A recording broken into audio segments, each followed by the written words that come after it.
Welcome in, Wednesday edition, Oxford Exxon Podcast. Chase Parham, Neal, McCready, Clark Ford Studio here with you today. We'll talk some Twitter beef between A.J. Brown and JuJu Smith-Schuster.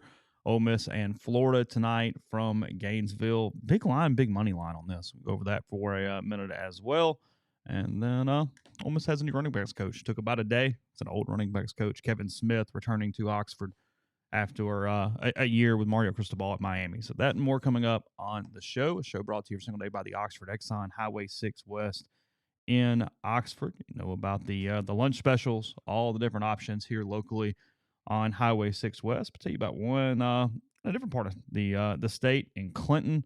Their Blue Sky location there. They're doing homemade donuts now. Head in, check them out this morning. Get some great homemade donuts. Saw a video of them yesterday.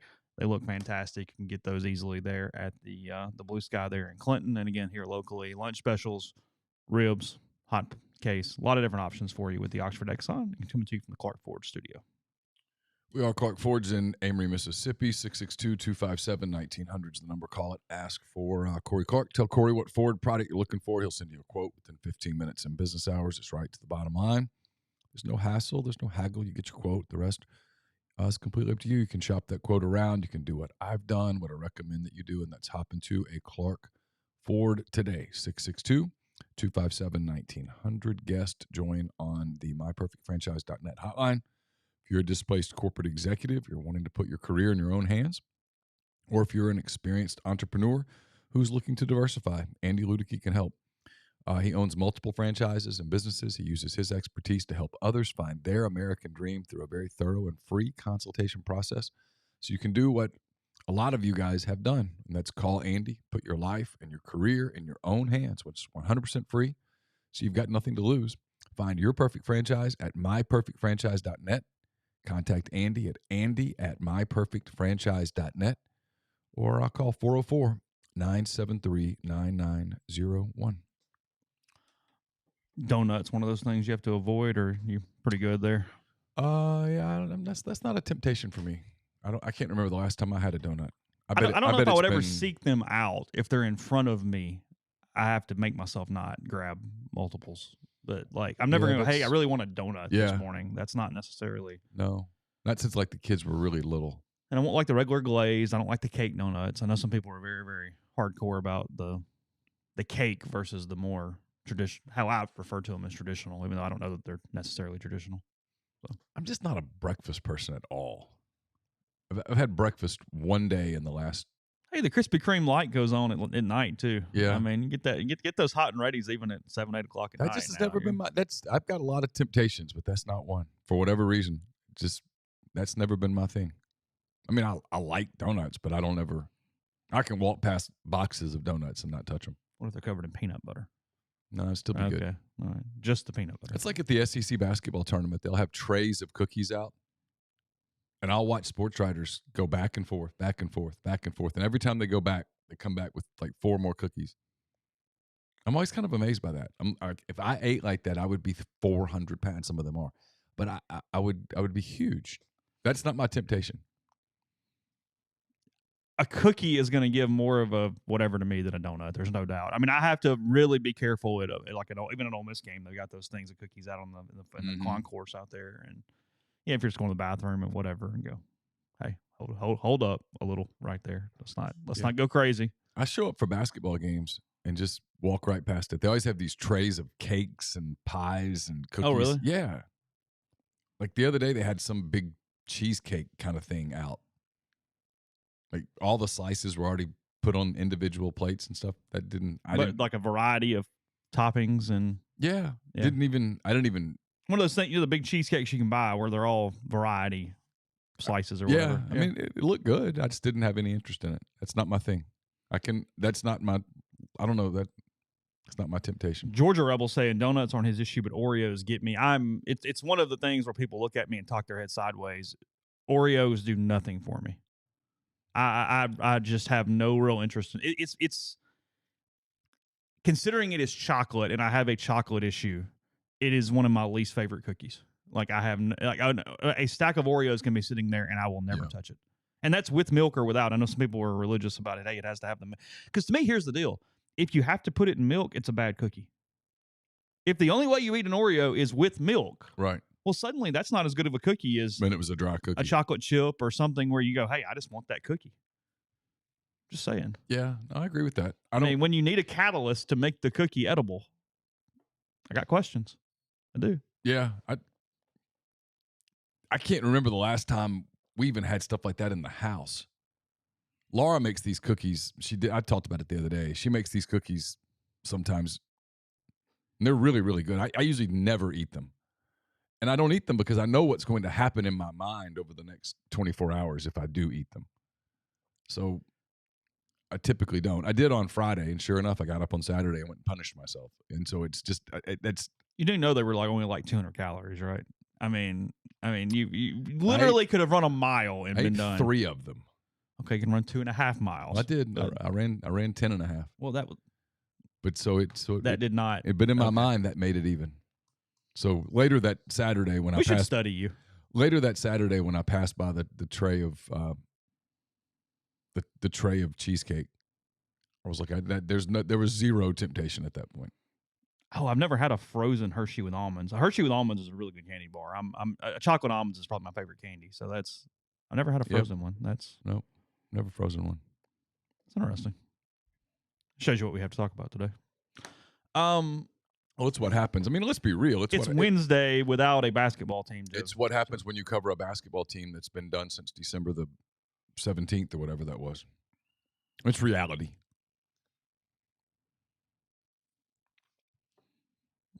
It's what happens. So we cover a basketball team that hasn't played a meaningful game since whatever the game was, UCF. Yeah, since they lost to UCF at home. I was going to give them North Alabama, but I mean, I guess good point. But once they lost, it was my point. That was it. So yeah, they came out of a game with a pulse. Was UCF, even though they lost it, right? Or no, was UCF before or after? They did win a home game in that little stretch right there. Did they play somebody else between those two? I can't remember. Okay. North Alabama was the final game before the Christmas break. And then they came back and played Tennessee. What is a Gideon's cookie? I have no idea. Yeah, we're talking about Gideon's cookies in the stream. I have no idea. Okay. The one bit of news, Ole Miss football, Kevin Smith returning to Oxford to be running backs coach after a year in Miami. Again, Blackwell headed to Texas A&M. It's what I said yesterday. I mean, a couple things. Lane consistently hires people who he's worked with in the past. That's the one consistent with. I'm sitting back and watching this. I'm waiting. Yeah, I'm curious. No, I mean it's true. I mean it's because I know what you really think. So I'm waiting to see what comes out publicly. This is a fun exercise for me right now. Lane no, it's true. I mean, I can do it in a way that's even not like over, like whatever. Lane operates in a very specific way with his program. Mm-hmm. And there are a lot of coaches who do not want to operate that way. So his pool is smaller than a lot of head coaches when hiring assistant coaches. That's very true. That is very true. Mm-hmm. Kevin Smith knows the score, been with him, completely understanding of all those processes. I think there's two things here. I think one is that there's no doubt that Lane can't just go out and get anybody he wants because of the way the program operates in different ways. Yep. Some people, I mean, Pete Golding wanted that versus Saban. In a way. Yeah.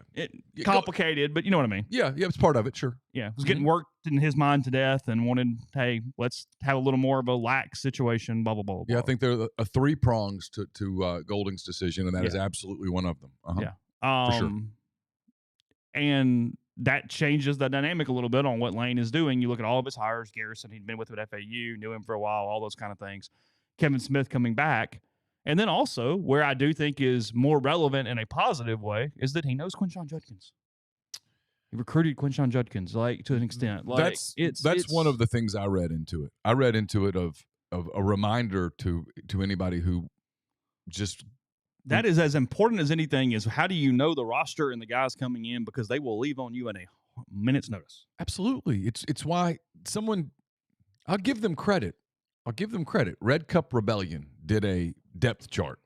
It was good. They did a good job with it. Did you copy and paste it straight so we could just mark that one off the list?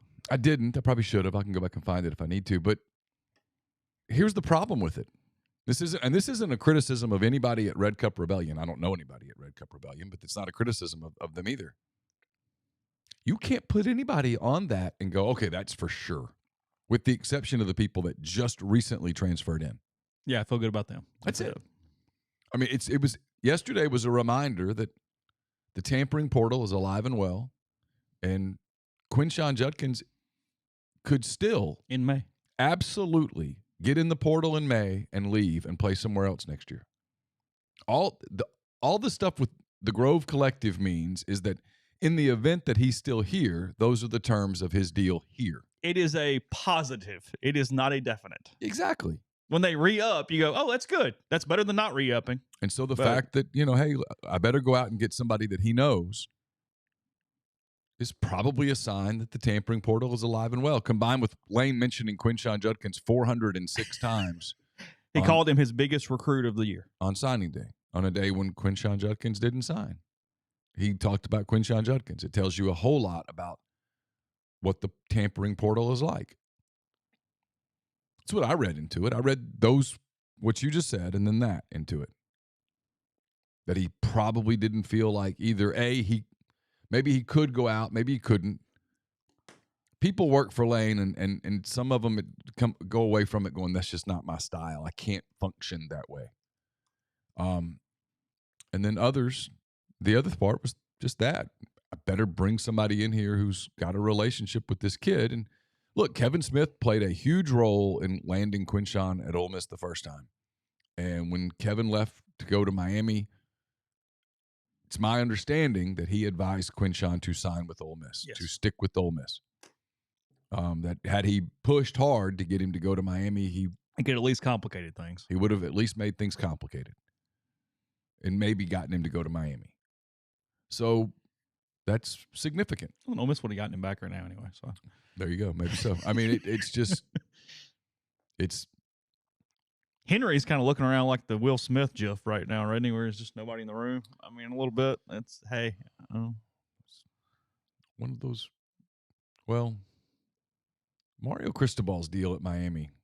It's a show. The shine is off the rose a little bit. It's a show we probably could do at some point. Yeah, and we will do it at some point. I saw the other day, ESPN. They had it behind their premium wall, and I subscribe to ESPN Plus because I think they do some good work. They had a list of like all the coaches who could be on the hot seat going in the next year. And I can't remember if Cristobal was on it. But more and more, I'm starting to wonder. Look, if it doesn't work, it just doesn't work. The whole, let's just give it more time. I don't know anymore today. That's the way it works. Because when they hired him 2 years ago, there was this, oh, yeah, he's going to come in here. We're going to give him all the tools. We're going to give him everything he needs. We're going to give him all this NIL money. And he's just going to turn Miami back into a superpower. And so far, that hasn't happened. At all. You would sell right now. Yeah. Yeah. Completely. Yeah. Almost assuredly, right? Yeah. No, without even hesitation, I'd sell. On Cristobal at Miami, yeah, sure, I'd sell. There's no sign of it going anywhere. What happened in your mind? I don't know why we're on this road and Ole Miss people don't care, but I'm just kind of curious. What happened in your mind for all that NIL hubbub and, hey, they've got this crypto market and this is this new age thing and look at this cat who was giving money to FAU and FIU and, hey, this is first rate, and then it just went, I don't know. What happened? I don't know. Why did that not work?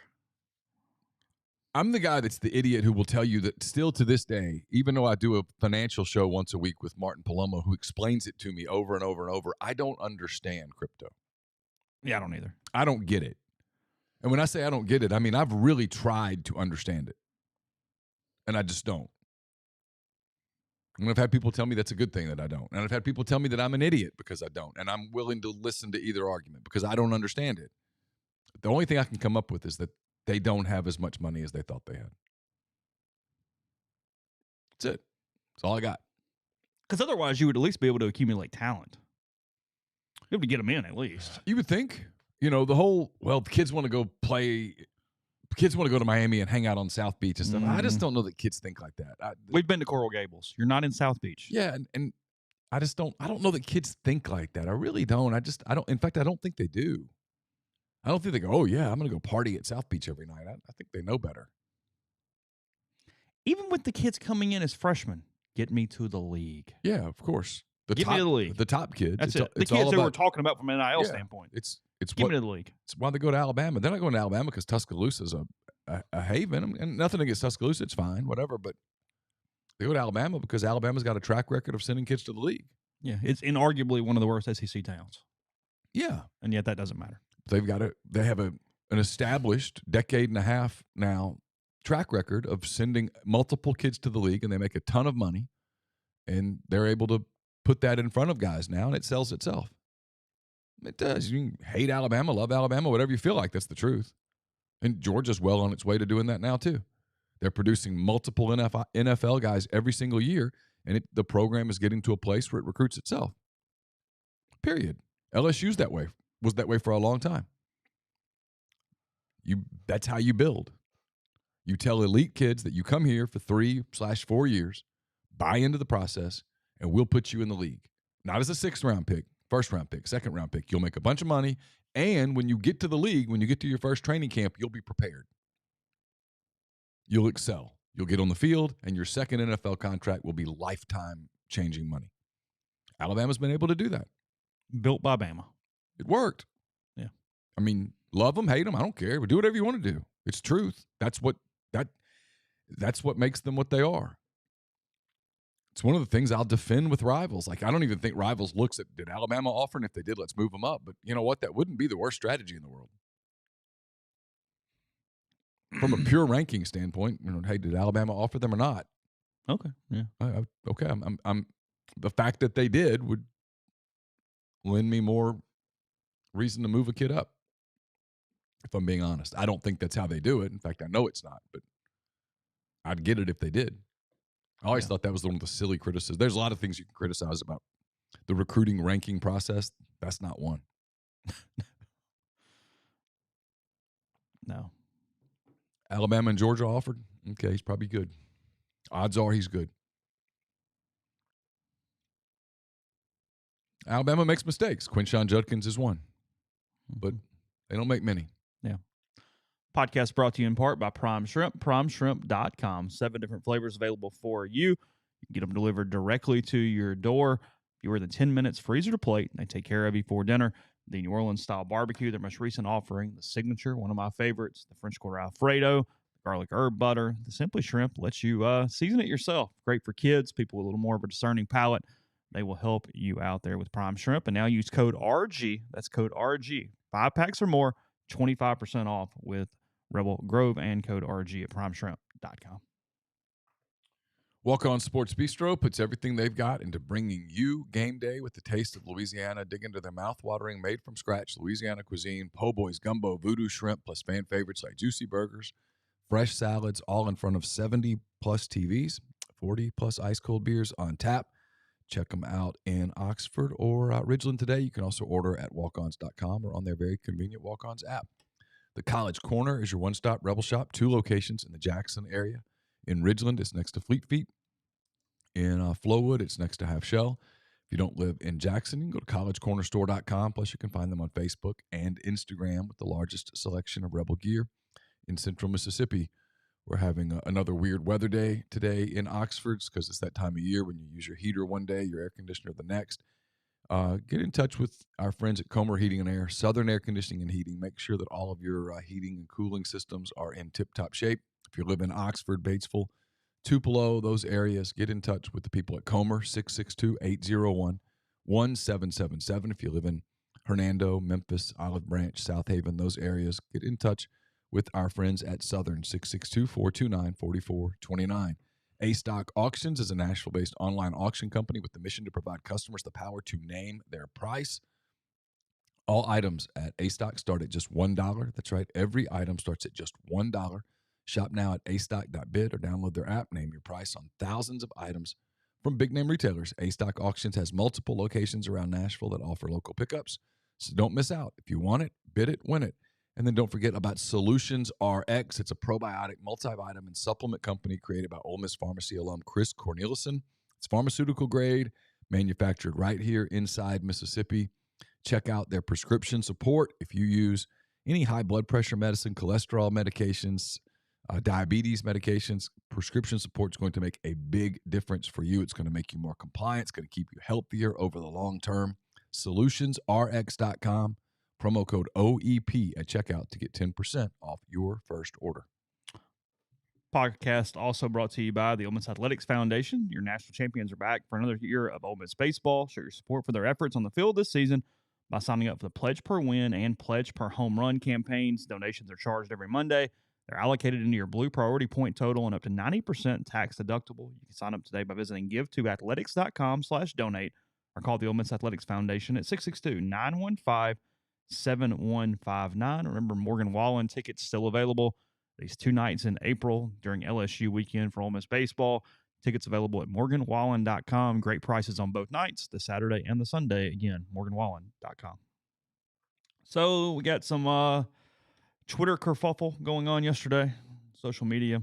Mm-hmm. All started by Chiefs wide receiver JuJu Smith-Schuster. Begins with him setting off a Valentine's, as everybody was doing a bunch of social media Valentine stuff yesterday is pretty common. It was a picture of Bradbury from the Eagles who held him on Super Bowl Sunday with the caption, "I'll hold you when it matters most," there from JuJu Smith-Schuster.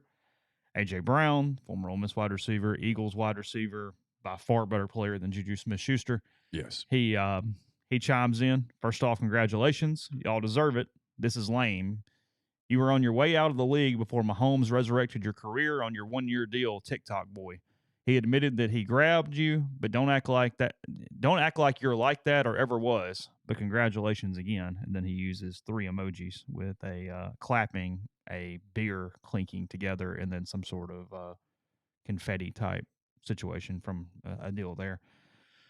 Several things here. First, the TikTok boy was pretty funny. It was in reference to Smith-Schuster got in trouble from TikTok stuff with Mike Tomlin and the Steelers when he was there. He was not exactly someone who was high valued in the offseason. He signed a 1-year, $3 million deal with the Chiefs. Bradbury stayed out of the mess for the most part, other than reminding people that he was an all-pro cornerback, and it stayed whatnot here. I think for the most part, and actually it doesn't be for the most part. I looked at a poll under one of these earlier. About 80% of the country agreeing with AJ. Yeah, I'm in team this, AJ here for sure. in this fight. You got a gift. Shut up. And you didn't do anything. You did nothing. No. If Mahomes or Kelsey does it, I might not like you, but at least you contributed. You know what I mean? When it's the dude over here on the end of the bench waving the title, talking shit, like, shut up. You know where I'm going with this, because this. But there's different levels. Yeah, I'm against trash talk completely. I hate it. You are. I've always hated it. I've been consistent on this all of my life. I despise when fans do it. It drives me nuts when people are like, we did this, you didn't play. You did nothing. You cheered. That's all you did. But when players do it, it just comes across as really low class. You won the Super Bowl in a really close game. Have some grace. Bradbury's a Pro Bowl defensive back. A really good guy. And he owned it. Bradbury could have said, and I would have agreed with him, man, that was a cheap call. They didn't call that all day. Instead, he said, I held him. I hoped I got away with it. He owned it. He was classy in defeat in the Super Bowl. In the final 2 minutes of the fourth quarter of a tied Super Bowl. And then Smith-Schuster, whatever his name, shows his ass. That's all. Just kind of crappy. Like, if I'm the Chiefs, I don't want any part of him anymore. I'm good. Just disappear. I got Patrick Mahomes. I can find somebody to catch the ball. Somebody won't play with Pat. There's going to be cats that can run around and catch balls. I might have the greatest quarterback of all time on my roster at the beginning of his prime with 2 Super Bowls in his back pocket. Somebody will play. I got a feeling I can go find somebody to play wide receiver. Smith-Schuster, only 27 years old. He's an unrestricted free agent right now. If I'm the Chiefs, I don't want him back. I'm that serious about it. I can't stand it. I don't understand it. I really don't. It was a great game. Let it just be a great game. I guess he thought it was funny, and I'm sure there are people that he was doing the social media. This is funny. I mean, yeah, and there are people that think it's funny. Like, you win, you get to but you didn't eat. What'd you do? He had a good season. Caught 78 balls for 900 yards. Had a really good season. We did. He played with Patrick Mahomes. He did. On the same team with Travis Kelce. Just third. Well, that's a good point. When you're second, third option, you're gonna get catches. His second or third best year. He had the one great year with the Steelers in 2018. He went 111 for 1426.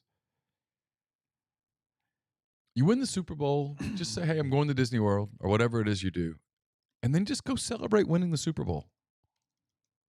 Why can't you be like, I don't know, like I watched on the there's NFL Films had it. I guess they're teasing it.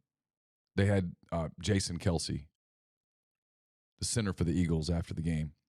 You know, the mom was wearing the jersey that had half Chiefs, half Eagles. Yeah.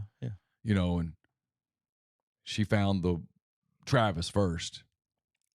And then she went looking for Jason. Of course, he was upset. He just lost the biggest game of his life. And, you know, and he says to her, you know, he loves her and says, go celebrate with Trey. You know, go be with the happy one. I'm going to be all right. Yeah. I don't know.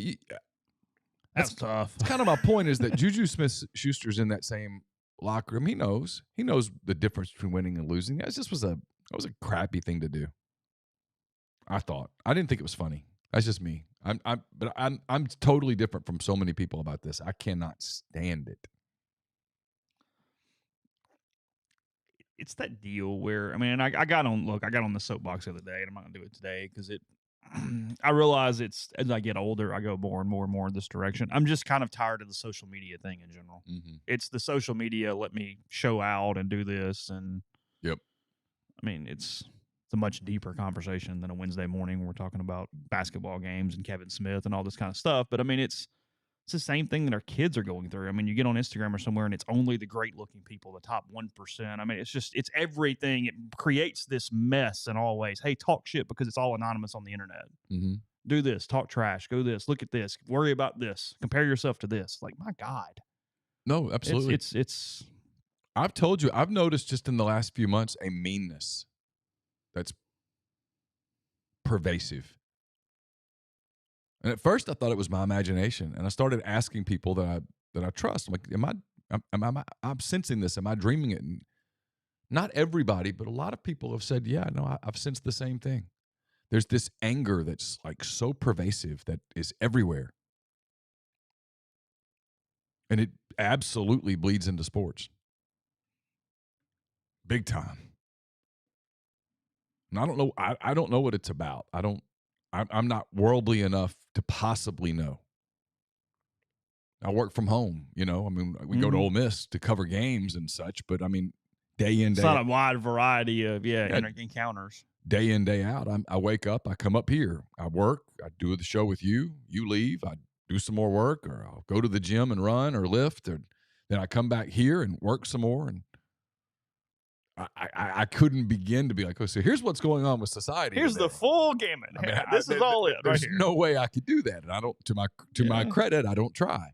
Yeah. But there's something going on, and you're right. I worry about it with kids. I worry that's what they see. You're seeing it again. Much that we could do a podcast on this if you want. It's not really for today. You're seeing it in college kids. Their level of just struggle to focus. Mm-hmm. To have any sort of accountability, it's a problem. It's a big problem. It's pandemic related. It's social media related. It's related to a lot of stuff. Yeah, I mean, yeah. And I don't know. Here's the thing. The pandemic was bad. Is it something kids. where are we in a 2 to 3 year blip, or are we in a 20-year blip? And that's what we don't know. You know, is it because certain kids were at a very specific point of their maturation, or is it no, they're affected for any point of their maturation? We don't know the answer to that I don't all the know. way, but that's what I kind of find fascinating. I hope it's the former and not the latter. Yeah, of course. But I don't know. Mm-hmm. I mean, there's a lot there. Yeah, we could do a lot of podcasts on it. And people would get worked up about it because a lot of people have a hard time going back and going, looking back, that was probably a mistake. They're so dialed in to know I had to be right.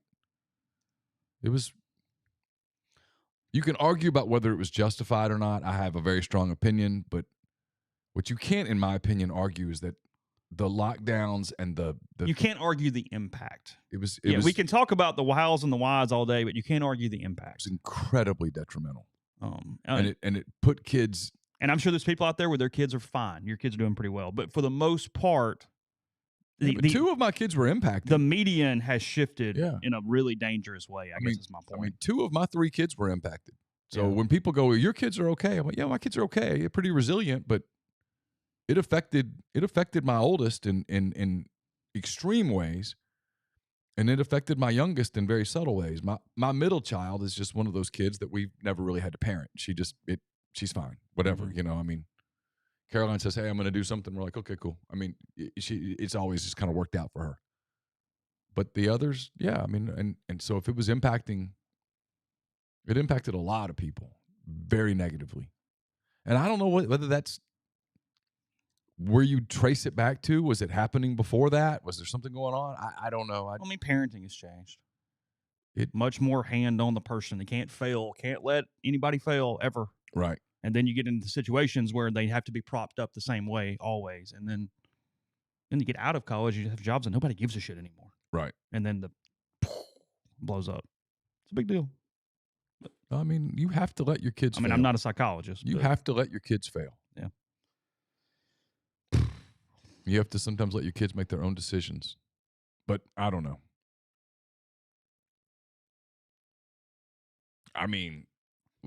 We do a parenting podcast. We go for a long time. Parenting is hard. It is. It's difficult. So I've got 3 really smart kids and 3 really different kids. Yeah, they're all super different. Yeah, absolutely. It wasn't one lane. No, the girls are completely different from one another, and Carson's a boy.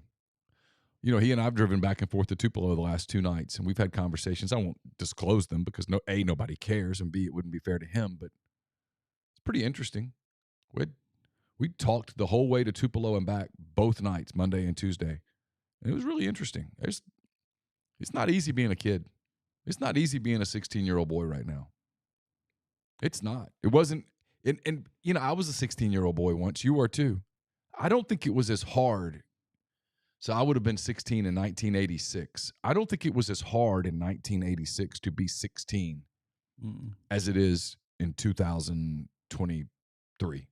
Well, there's so many more things to avoid. There was an article on the message board the other day about growing up in the 90s, and it was a different time all the way around. Some better, some worse, but an ease to it. It is not in 2023. Yeah. There was certainly an ease in I was 16 in 1999. Other than Y2K, it was pretty all right. Yeah. Yeah. It was just totally different. The stuff that's at their fingertips now. Do you just wonder what was going through JuJu Smith-Schuster's head when he hit the send button on that? It was funny. Literally, it was one thought. It's funny. He thought this will be funny. Yeah, it did not have greater thought than that. It was not even trying to pick at Bradbury. It was funny. I'm going to get a bunch of engagement and likes. But it showed you that there's a complete lack of empathy on his part for Bradbury. No. It's about the trophy that is the likes on the screen. Yeah. Going full circle. That's the point. Is, oh my God, I got engagements. Oh, great, thanks. He didn't even give a single thought to, these might have been a couple of tough days for him. No. Didn't give a negative thought. Didn't give a thought at all. Just didn't think about it. It didn't matter. And didn't care. No, it just doesn't. Didn't care. That's the part that you wonder if it's social media driven. If it's, look, I'm not going to get into like the whole video game thing, except to say this. Like when I was a kid, we had Ataris and we had Nintendos and stuff, and you played these games that didn't look realistic, right? Like Bo Jackson on Tecmo Bowl, even as awesome as Bo Jackson was in real life, you knew that Tecmo Bowl Bo Jackson wasn't real. That's a good point. You know what I mean? I mean, you knew it was a game. Yeah. Some of the stuff that they can play now, it doesn't look like a game. Yeah. Yeah, Contra, we wouldn't going, hey, let me tell you. Yeah, we played Space Invaders, right? Galaga. Pac-Man. Yeah. Well, in real life, I never saw a little yellow dude just chomping Ghost in the real world. I mean, I never saw that. Yeah. Now, I grew up a little sheltered in Ruston, Louisiana, but I never saw the little yellow ghost guy, the yellow monster eating the ghost and then running around, and then the ghost would chase. I never saw that in the real world. Yeah. And I don't play this stuff today, but I bet the new Halo or something looks pretty sharp. I'm guessing. Yeah. I'm pretty glad that the only games that he plays, and he was funny because I'll tell you this. He told me, he's like, I've kind of turned it off. The video games? Mm-hmm. He said he put limits on his own phone. Oh. Okay. Tells you that there's that stuff creates angst. Well, there's no doubt about that. And they feel there's an anxiety that pops yeah, up. and they feel it. Like, you know, I don't know. It's fascinating. It really is. Like I said, I'll defend this younger generation too. You've seen me do it. Yeah. When people go, this generation sucks and they're whatever, I'm like, whoa, hold up.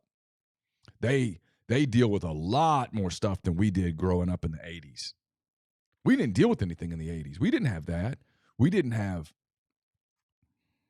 I mean, being frank, we didn't have just infinite porn at our fingertips. No, sure.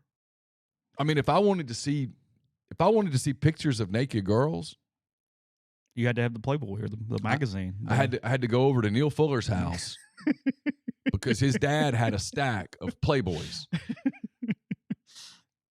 And you could try to if someone had like satellite, you could try to like get the signal.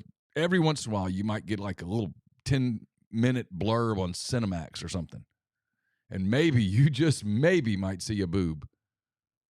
That's it. That's it. The rest of it was kind of up to your imagination a little bit. Yeah. I had a neighbor, I won't say her name because some people will search for her, who would sometimes sunbathe topless on her deck. And I don't think she realized that there was a little spot from where my window was where if I looked just right and she was in exactly the right place, it might be. So you're not worried about protecting Neal Fuller's dad, but we're going to protect the female in question. I am. Where's Neal these days? I don't know where he is. You don't know? Okay. Hadn't talked to him in 30 years. But you know what I mean? I mean, that was like that. If that happened, it was just my day. It led to a conversation that it would have to be a parenting podcast. We went really in depth to have it. This is not the appropriate place for it. But I mean, I had somebody the other day ask me, like, hey, how do you keep kids away from porn? You literally impossible. You don't. You talk about it. You talk about it. You make it aware that that's not reality. Mm-hmm. You do all those things. There's no way to stop it. Ginger makes such a great point in the thread. She's so right.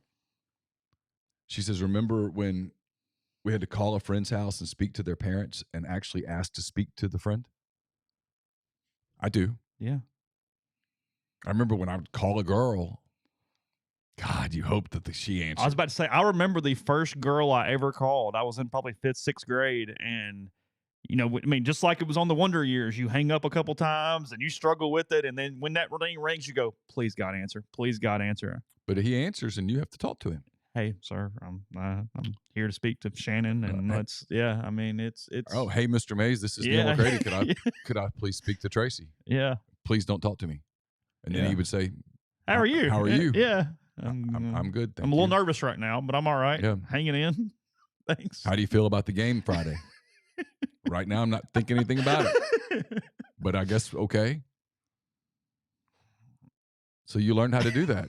And, and there's less of that now. There was none.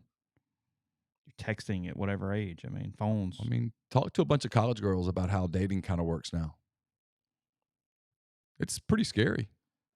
Those are kids that get out in the real world in 4 or 5 years, and they don't know how to build a relationship. Have no clue. Well, it's all together. They're having a hard time communicating because they don't. They don't communicate. They don't have talk. They text. They don't write beyond text. Yeah. I mean, the whole send a text, hey, you want to come over? Yeah. Up, question mark? Yeah. Okay. Well, thanks. Bold strategy, Cotton. Probably not going to work. And if she does come over right there, congratulations. She's probably not the one, champ. Yeah, that's not a good thing, actually, down the road. So, anyway, again, I mean, we can do a whole show. It's not today, but it's kind of on my mind once you started talking about it.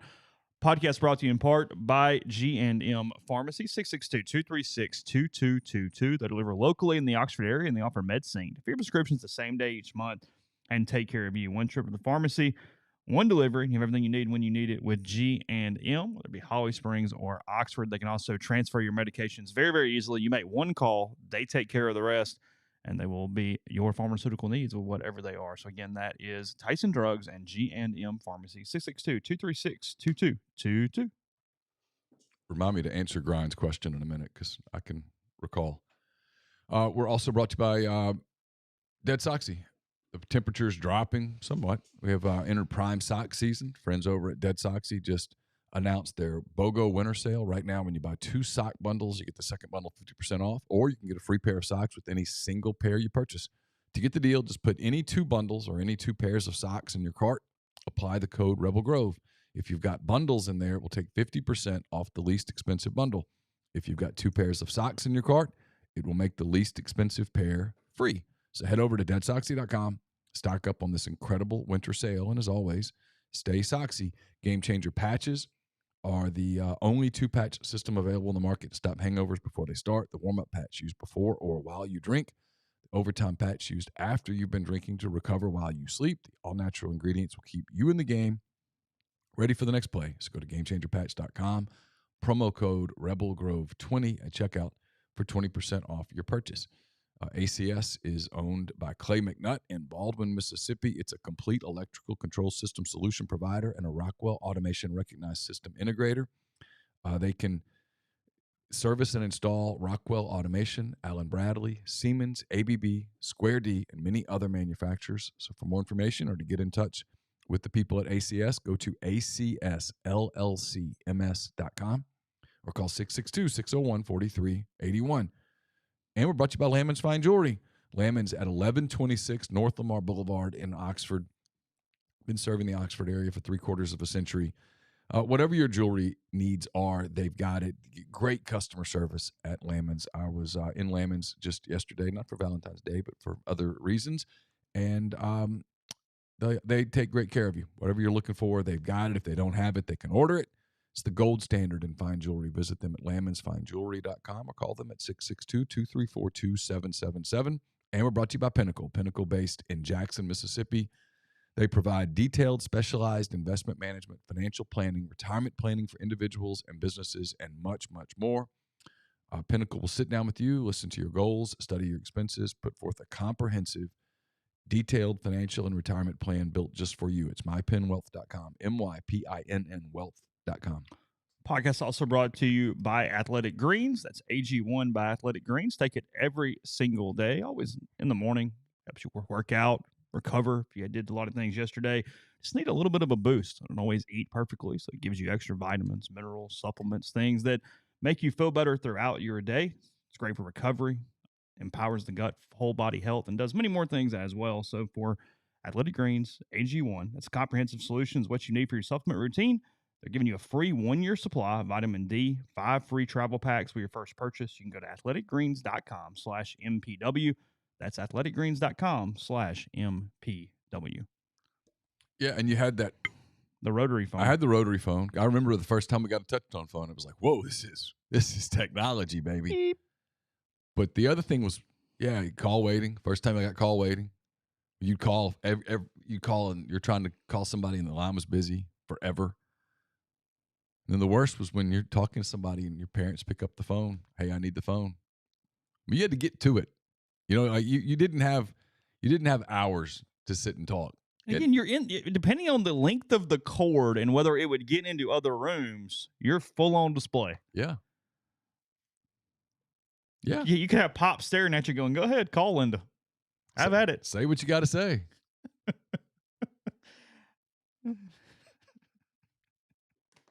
Yep. Which led you to say, hey, do you want to meet up at such and such? Because that was the only place you could talk without people listening. Oh, yeah. Just different now. Do you have strict curfews? Parents pretty strict? I mean, kind of. I had a Normal? I had a curfew. I mean, I didn't break it. If I was supposed to be home at midnight, I was home by midnight. Pretty firm. Yeah. And if I had to get a girl home by 11, she was home by 11. We weren't going to run the risk of Pops being upset. No, I didn't play that game. No. Hurry up. We got to go. Hey. Let's get home. Finish your milkshake. Yep. Let's get moving. Yep. Someone said simpler times, and they're right, and that's kind of the point. No, that's very the point. I mean, yeah, I will say this, though, and people can disagree. I think the world, and when I mean that, I mean your town, your neighborhood, I think it's just as safe as it was then. We're just much more careful because of social media and news that we're aware of every possible thing that could potentially go wrong. I don't think kids would be in any more danger today than then walking across neighborhoods and towns and things and going where they need to go. Because, I mean, back then, we get on our bikes and just go for, God, I mean, hey, going across town. Sure. Holler at me. I mean, there's no phone. Hey, I'll meet you back at the store at 12:30. Be there, and I'll grab you on the way in. Or you're at the skating rink. I'll pick you up at 11:15 or whatever that thing is. That's it. But I find myself doing it. I mean, even with Carly, I'll have, in the neighborhood, it's, hey, just go. And then occasionally I'll kind of feel a little bit of anxiety. I go, it's fine. Literally, it's landlocked into 7 houses. It's going to be all right. Right. It's okay. But there's a certain thing on us as parents in today's world versus 20 years ago, 30 years ago, when it was just go have at it. Sure. It's going to be all right. Things aren't happening in a bigger clip. I don't believe it. I tend to agree. I mean, I could be wrong, but it's my opinion. We weren't strict. I don't even know that I don't know that we ever gave a curfew to the kids. Carson doesn't have a curfew. I don't think the girls ever did. Hasn't really been necessary. They just kind of knew to come home. Yeah. I think they understood that. Did you wait up? I mean, sometimes. Not always. Not always. I always had a deal, and I have a deal still with Carson to this day. So if they're out, I try to kind of be awake, not so that I can check on them, but we always have had this deal where, hey, look, if you're someplace and something's going on, call, and you don't want to be uncool, call me. Say like a magic word. I'll call you back where you can answer the phone, and I'll be like, hey, something's coming up at home. I need to come get you. Something's happening here. I'll come be the bad guy. Yeah. Let me be the bad guy. Yeah, sure. Because I'm not trying to impress a bunch of 16-year-olds. I'm cool with it. Like, whatever. Yeah. That's a good point. I mean, whether that's a positive or a negative for me, impressing a bunch of people has never been a big priority for me. So certainly impressing a bunch of 16-year-old kids is not high on my list of objectives. So I always do that because I'd hate to think that I would let them down, that I get the call at 11:15 that we've always talked about, and then I don't answer. So I'll try to at least make sure that my phone's on super high. Yeah. Back into sports, frankly, not a ton, but Derek Carr was officially released as a free agent yesterday. The Raiders were not going to pay him $40 million, so this was not a surprise. He's the best free agent quarterback. He's going to have some offers from different teams. I don't know how much it's going to be worth, though. I'm really curious at what his value is considered by teams, because you can squint and think he could get you where you're trying to go. But then there's a lot of evidence that he's just one tick shy of that. Mm-hmm. Raiders also are really, really interesting because they've got a lot of cap space. They can make some crazy offer on some of these veteran quarterbacks. But then they also have the number 7 pick, which gives you some movement in some ways. In that Anthony Richardson territory and that Will Levis territory. Move it for something else higher. They've got a lot of options as the Raiders there. A lot of guys would love to go play in Vegas. I mean, you got to think that if the Ravens and that's where the Super Bowl's at next year, right? Super Bowl's in Vegas. That's what I thought. That stadium is so awesome. I love that place. Yeah, I mean, if you're the Ravens and you can't get a deal done, do you trade Lamar Jackson for picks and maybe you sign Derek Carr? It's a thought. The Eagles coordinators were both hired by teams yesterday. I guess capping the cycle now, unless I'm forgetting somebody. Philly defensive coordinator Jonathan Gannon, he's the new Cardinals head coach, and then Shane Steichen, the Eagles offensive coordinator, is now the Colts head coach. So those two moves to finish it off. Saw a picture. I still don't think the fans will know a difference, but I saw a picture this morning in the Athletic of the new bases. Mm-hmm. The new base is legitimately larger. It's much bigger. very noticeable. Well, think about it. If you get a TV, it's just second base, though, right? Yeah. Okay. But if you get a TV, get a 31-inch TV. Yeah. And then get a 42-inch TV. Yeah, a better TV. And put one. It's significantly bigger than you think it's going to be. Yeah. Well, here's a good example. That's what I was looking at. This one's 61, and that's 65 or whatever, and you see the difference. But it is noticeable. Yeah, it's different. Second base is bigger. You're going to get there faster. Think of how many close plays at second base happen on steals. A lot of the ones that were out now will be safe. And then the limits on throwing over, I think games are going to be higher scoring. Changes scouting, right? Suddenly, is the speedier player back in play? You have to at least think about it if he can make contact. So much of Major League Baseball is the ability to just make contact against the filthy stuff those guys throw. They do look like pizza boxes. That's very true. I was watching a YouTube of Yu Darvish from the catcher's point of view. Mm-hmm. I don't know how anybody hits anything. I really don't. I don't know how the hell you hit It's that. the hardest thing in sports is to hit a baseball. I don't know how you hit that. I will forever think it is the absolute hardest thing in sports. Elite pitching, I don't know how you touch it. I really don't. I don't. And the fact that they not only hit it, but they hit it with authority tells me that they're just amazing. I could get lucky on a half-court shot playing an NBA player. It could go in. Probably not, but we at least got a puncher's chance to get it up. Probably not, but you know what I mean? Right. I couldn't hit that stuff. You'd have no, literally would have no prayer. You'd have no chance.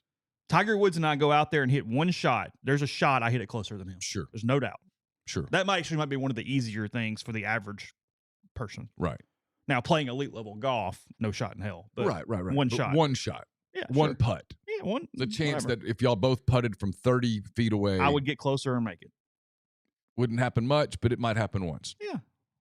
But I'm convinced that if you were to step into the batter's box against take your damn pick, Clevenger or whoever. Yeah. Pick a guy that's a major league starter. Yu Darvish. Let's go with him since we were talking about him a minute ago. That unless Yu Darvish decided that I want you to hit it, I want you to have some success here, you'd never touch the ball. No way. And all these cats who are throwing like 100 and 101, you're dialed up for that, and then they break off an 86 mile an hour or something. That's what always strikes me about baseball. And even at the college level, you see it. But especially at the professional level, it's so tangible, I guess is the word I'm looking for. When a major league hitter is made to look silly at the plate, you think, God almighty, that guy's the best ever player ever at his little league, at his middle school. He's in the high school Hall of Fame, and he was one of the 2 or 3 best players to ever play at his college, ever. And he just got made to look completely like he had no idea what the hell he was doing. Yeah. That's how good Major League pitching is. Yeah. That's why something about yesterday and the kid for LSU getting hurt bugged me all day long. Mm-hmm. Isn't that crazy? I don't know that kid. I'm not cheering for LSU. I'm not cheering against LSU, whatever. I felt something for the kid all day long. Grant Taylor. Yeah. Just kind of felt sick for him. Kept thinking, I guess maybe that's why the JuJu Smith-Schuster thing bugged me the way that it did. Because all day I could think about what a shitty day it is to be him today. Yeah. He was excited to pitch this weekend. Going to get the ball, I think, Saturday. He was going to get the ball, go pitch for LSU, something he was geeked up about. And all of a sudden now he's got to wait for the right time to get cut on. And then go through all that stuff. God, they were doing Skeens, Taylor Little. Yeah, that's what I mean. This sucks for him. Yeah. Everybody's like, well, it happens. It does. It happens, and I hate it for all the kids that happen. Like the reliever for Ole Miss, whose name's escaping me Josh right now. Mallets. Today sucks. I mean, Riley Maddox, who got hurt in the middle of last season and missed the run, the title, and is missing this season. Sucks. He's out until 2024. Yeah, and so he's there's a part of him that wonders, will I be back? Will I ever be able to really do this again? Yeah. What if it takes, and Taylor's thinking, on top of all of this, well, what does this do to my draft status? Yeah. How much money did this cost Is it me? good that I got it over with, or am I losing money? Yeah. It made me feel for the kids, that's all. I didn't have this written down, so I'm glad somebody reminding me because I did see it yesterday. Chris Kiffin headed to Houston, so he's reuniting with Laramie there with the Texans. Yeah, I didn't even think about that. Yeah. I was glad. I knew that his situation in Cleveland was in peril. Glad he found a spot. Yeah, glad he found a spot in the league because he definitely wanted to stay in the NFL. He had a week back in the college game where he said, "Nope, not for me." Yeah, no mas. People would be stunned if they knew how many college assistant coaches right now are scouring the NFL. Just a little bit of a fun story yesterday. The ATP, which is professional men's tennis in Delray Beach, Matija Pekadik, he beat former world number 8 Jack Sock yesterday in the first round of the tournament. Pekadik works as a director at a real estate investment firm and had to ask off for the day to play in the match and knocked off Sock 4-6, 6-2, 6-2 to set up his second round thing. He goes, quote, "I had to leave work early today. I had to send an email to the whole team. My boss let me off. I'm going to ask for another day off tomorrow." So hopefully he'll get it. I think he'll probably get it. Yeah. He had gotten up to, at one point, he was number 206 in the world during trying to be a professional tennis player 8 years ago, though. Yeah. Currently ranked 784th in the world. But yes, he knocked off Sock yesterday. It's kind of my point. And yet, if you watched him on the court against just some random dude from, he's working him. John's Pizza, he's working him. Well, that's the thing. Oh, God, he was ranked 784. It's like, hold on a minute. Think how many people play tennis in the world. Yep. 784 is still pretty good. Tells you how good number 6 is. Yeah. And he can't win a major because Djokovic won't because go number away. 3 looks at Djokovic and goes, hell. Yeah. Nothing I can do. Tennis is the perfect sport because the favorite wins so often that one dude being in your generation changes everything. Completely everything. More than any other sport. Of course. One dude. Yeah. If that dude didn't exist. Charles Barkley says hello. Okay. But like Andy Roddick would have like 6 titles, 6 Grand Slams. Yeah. Is one. Yeah. I mean, how many would Rafa Nadal have if there were no Djokovic? 30? And obviously there'd be somebody else in your area or whatever. But like Federer, as good as he was, I mean, how many would he have had if just one of Djokovic or Nadal had disappeared? Mm-hmm. So, speaking of Charles Barkley, Auburn looked pretty damn good last night. They jumped all over Missouri. They went up early and never stopped. It was Bruce Pearl at halftime probably didn't say this, but probably thought to himself, God, if I could take that half of basketball, bottle it, and use it when I needed it, we'd win the whole damn thing. Doesn't work like that, of course, but they had the ultimate half of basketball in the first half. 89-56, Auburn over Missouri last night. Broome with 20 for the Tigers. Shawnees with 14 for Missouri. LSU and Georgia. Georgia won on a last-second shot. They went up with 4 seconds left, I think, and then won. Their Georgia, not quite done a decent job. It's been fine. They've got a shot to make the NIT. Yeah. LSU's bad. Real bad. And then Vanderbilt got up early and then just kind of held on, knocking off South Carolina and Columbia last night. Vanderbilt's playing pretty good basketball. What was the final on that? 75-64. Yeah. Commodores They were up 19-20 for most of the second half. Michie Johnson with 19 for the Gamecocks and Liam Robbins with 24 for Vanderbilt last night. How many boards did he get? He's dominating right now. Oh, really? Yeah. I don't know that I could have told you a player's name for Vanderbilt. Robbins played 30 minutes, and he went for 24 and 8 last night. He's He's making himself some money right now. He's a good player. They can't do South Carolina as bad as they are. Then you get this. G.G. Jackson last night only scores 2 points. Well, I mean, he's so young. And he's immature. And you can see it. And you can also see why the NBA loves him. Got all the tools. He needs to go someplace. He needs to stay in school. He won't. He needs to go someplace that uses the G League effectively. That lets him have a chance to grow up some. Yeah. Otherwise, he's going to get spit out. Podcast brought to you in part by Johnson Hill Creamery, johnsonhillcreamery.com. Hope all of you picked up your Valentine's Day goodies yesterday. That pre-sale that went really, really well for them. Remember, it's still king cake season. You can get the king cakes. The blueberry cheesecake is their newest flavor. They have their traditional offerings as well, including the plain cinnamon, regular cheesecake, lemon, pecan praline, and much more. Also, you can do everything online. Just shop right there at johnsonhillcreamery.com. Go to their Instagram page. See videos, photos of many of their different offerings, or you can give them a call, 662-419-9201. That's White Oak Lane here in Oxford, johnsonhillcreamery.com.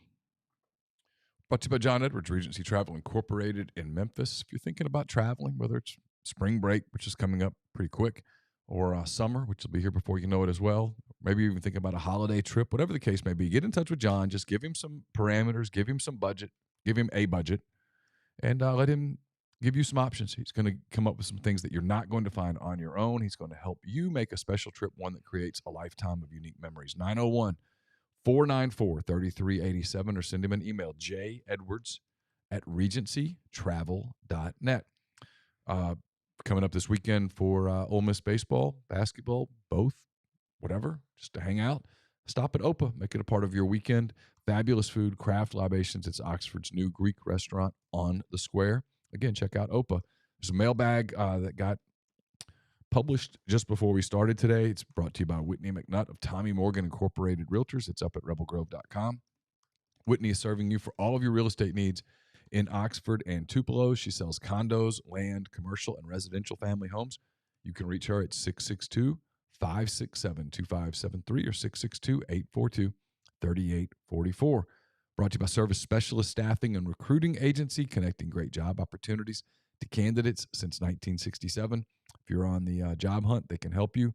Entry level all the way to seasoned professional opportunities across the board. They also can help you find hard-to-find quality talent as well. 662-832-5138 or servicespecialistltd.com. Don't just accept what you see, but imagine something new. Step forward, chase after a better version of yourself. Every day, Corinth Dental is helping people reinvent themselves one smile at a time. Dr. Bubba McQueen, Dr. Jenny Beth Hendrick are devoted to restoring and enhancing the natural beauty of your smile using conservative, state-of-the-art procedures, including Invisalign. These clear aligners are the virtually invisible way to improve your smile. So call Corinth Dental today. Get a no-cost digital scan of your teeth. Let them show you the way to a straighter, healthier smile. 12 months, no interest, no down payment financing is available at corinthdental.com. And don't forget to check out Southern Traditions Farm. They host the beer garden. I've got a beer garden coming up for you here in the next couple of days. Southern Traditions Farm is a 68-acre, 32-stall upscale equestrian training and boarding facility in Canton, Mississippi. With 2 sand rings, a grass ring, miles of wooded trails, there's a lot to be offered at Southern Traditions, including horseback riding offerings from beginner lessons with Susan Walt to buying your first horse, competing at nationally recognized competitions. It's also a great venue for events, reunions, get-togethers, whatever the case may be. Southern Traditions Farm on Facebook or Instagram. Podcast is brought to you in part by Northeast Spark, NESPARC, service people across rural communities. 2 packages, the Ignite, the 100 Mbps, or the Blaze, the 1 gig that powers the Clark Ford studio. Your hometown team bringing you world-class broadband. That's nespark.com, 662-238-3159. Phone service, parental controls, network security, and much more. So the best internet in Lafayette County, as well as parts of Union and Pontotoc counties. Also, if you did not previously have internet, that's 662-238-3159. Tonight, the set of games that we have coming up, got them right here. They include Ole Miss in Gainesville to face Florida. It's a 5:30 Central tip tonight on that one. Yes. What? No, I'm just glad. I'm glad it's at 5:30. I'm going to watch it, and I'll write something post-game. You said you wouldn't be shocked if Ole Miss won. Mm-mm. It's not the worst bet on a money line here. What's my money line? That's what I'm saying. Okay. Because Florida's a 10-point favorite tonight. Oh, I don't hate that at all. That's a big line. The money line, if you want to bet on Ole Miss, plus 420. Oh, I don't mind that. I don't hate a Hundy spot on Ole Miss at plus 420. Sure don't hate like $10. Well, no, I mean, whatever. Plus Yes. 420. It's worth a shot. Florida's lost 3 in a row. Yeah, they're not playing great. They're not playing great. I mean, there's a Look, Florida's probably winning the basketball game. Yeah, and by the fact they're a 10-point margin tells you that Vegas really thinks they're going to win, and the money line tells you Vegas really thinks they're But I going to win. think Florida's a 35 to 40% chance of losing, not what this says, which is a 25% chance of losing. Yeah, I agree with that. I mean, there's a matchup issue for Ole Miss. Castleton's a problem. They'll have a real problem with containing him, with controlling him on the boards. He's a very skilled big. Ole Miss's bigs are not particularly skilled. But the rest of it, sure. Don't hate that. 137.5 on your total tonight. Yeah, I don't know. Picking totals on Ole Miss, it's almost impossible because there are days that Ole Miss's defense is really dialed in, and then there are days like the other day where, frankly, the days where they don't play very good defense, they just kind of get outscored. Yeah. So it's your big matchup of the night: Alabama, Tennessee, 6:00 tonight. What's my line there? From Knoxville. I kind of expect Tennessee to play a really proud basketball game tonight. If you want Alabama tonight, they'll give you 3 points. Tennessee -3. I'd have a hard time laying 3. I'd have a hard time laying 3, but I again, and maybe I'm wrong, and if I am, we'll show up tomorrow morning and everybody can go, oh, you missed when that Bama one. beats them by 19, and we go, okay. And so let me just say this first of all. I think Alabama's the best team in the country. Okay. They are ranked number 1 in the country right now. But I do think Tennessee's going to play a proud basketball game. They're a veteran team. They got beat the other day. Hadn't been playing great. I bet these have been some focused practices. You're over under 145.5 because it is absolutely two opposites right there. Tennessee's the best defense in the country, and Alabama's a hell of an offense. Yeah, and 145. Tennessee 72, 73, 72 ish. Probably go over. But Vegas is really good. I love the whole give me one stat thing. Tell me what the Tide shoots from 3. Because if they hit some threes, that pitch is over. It's over. It's where Alabama, look, they could easily run into a team and they not shoot well and you get in a dome and the whole deal in the NCAA tournament. Sure. If they shoot well more than any other team in the country, it's over. That's it. Ball game. Because they're underrated on defense. And they have so many guys who can penetrate and get to the rim. They're just so athletic. Oates has just built a really athletic team, and you see it. And they had a little lull in the middle of the year for a couple of weeks that may or may not have had something to do with what happened off the court, but they appear to have kind of gotten it back. I want to look at this. It was Kentucky. Maybe it was Kyle Tucker. It was probably Kyle Tucker. Put a bunch of stats out. And we've known this for a while, and Nate Oates in Alabama's offense is one of the best in the country at this. But it was talking about the idiocy of shooting 2-point jumpers and the teams and the percentages in the top of the country versus otherwise, that what their percentages are of layups and threes each versus 2-point jumpers, that 18-footer, if you will. And Kentucky is awful at not shooting the 2-point jumper. They shoot way too many 2-point jumpers. Yeah. Alabama shoots no 2-point jumpers. No. Alabama's on the perimeter or dunk. Yeah. It's very clear that if you're shooting a bunch of 2-point jumpers, you're losing basketball games. Analytically, the mid-range jumper is not your friend. Alabama's like 9% mid-range jumper. Kentucky's like 37% mid-range jumper. You're losing. Yeah. That's it. You're getting 2 and they're getting 3. Or they're getting easy 2s. Yeah. Well, that's the thing. They're getting lots of easy 2s as well. Your 2-point field goal percentage has to be super high because you're laying balls in and dunking them. That's how bad Louisville is. Virginia, a team that's built on defense and doesn't typically get crazy into scoring. They are 17-point favorites over Louisville tonight. Yeah, Louisville sucks. 17. They suck. My God. I mean, I know they suck, but still. What are the other SEC games tonight? Kentucky's in Starkville tonight. Ooh, what's that line? Bulldogs -3. Ooh. Bulldogs -3. What's my over-under there? 128. Oh. I don't hate the under. 65's and over. I'll tell you what now. State, the last They 2 played weeks, well. last 2 weeks, they have really defended at a high level. And they're not the best offensive team in the world. Like they shot the ball really well at Arkansas Saturday to the point where you could almost like look at the Arkansas guys like, where'd this come from? Because they haven't been making those shots. Would you lay them? I think it's a no-go for me. If you told me I had to bet that game, I think I'd lay I'll the 3. take my 3 with Alabama. I would take Ole Miss with 10. This is just not your typical Kentucky I'm team. not touching it. State could lay an egg tonight and look like They raw could. hell. They could get way too full of themselves and get too amped up. That place it'll be jacked tonight. It'll be jacked. Yeah.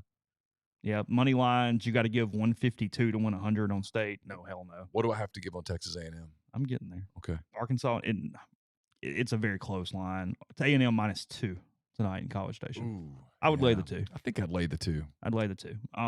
Vegas, actually, it's up to 3 now. It opened at 2. It's at 3. Vegas putting it there makes me want to go no-go. Arkansas plus 133. So you bet 100 to win 133. Yeah. You got to put 153 to win 100 on A&M.